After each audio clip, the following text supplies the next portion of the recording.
देखो, छात्र राजनीति से ही हमने देखा कि जो मध्यम वर्गीय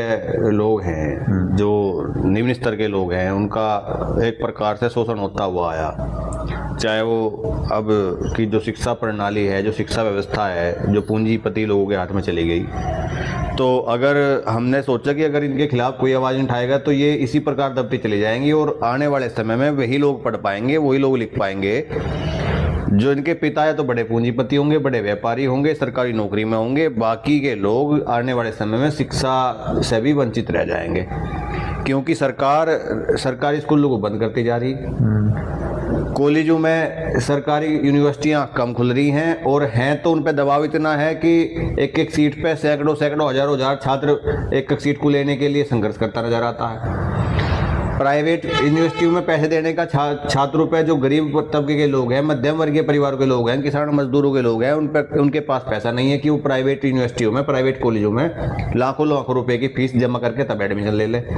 तो ये तो एक प्रकार का वो हो जाएगा कि आने वाले टाइम में मध्यम वर्गीय परिवार के लोग पढ़ ही नहीं पाएंगे। तो वो सारी व्यवस्थाएं हमने देखी, तो हमें लगा कि जिस प्रकार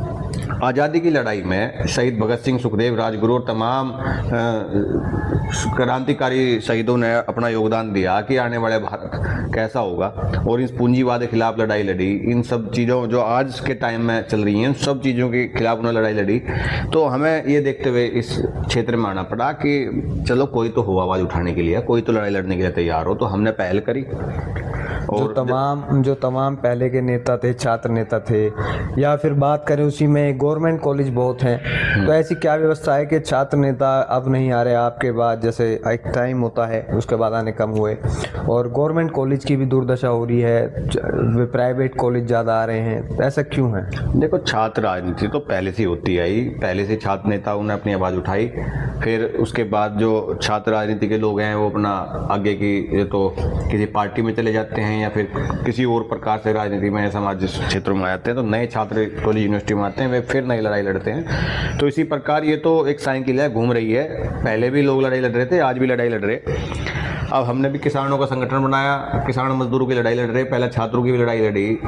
और बीच में हमने गोरक्षा सेवा समिति नामक भी संगठन चलाया। बेजुबानों की हमने जो एक बड़ा मुद्दा इस देश में गाय का रहा, हमने उस मुद्दे पे बड़ी लड़ाई लड़ने का काम किया। तो छात्र राजनीति तो पहले से सक्रिय थी, लेकिन छात्र राजनीति एक सक्रिय है, वहाँ से एक नर्सरी कहा जाता है छात्र राजनीति को, राजनीति का नर्सरी में सीखते हैं, उसके बाद आगे जाके वे चाहे विधानसभाओं में जाके अपने देश के और प्रदेश के विधानसभाओं के मुद्दे उठाए हैं संसद में।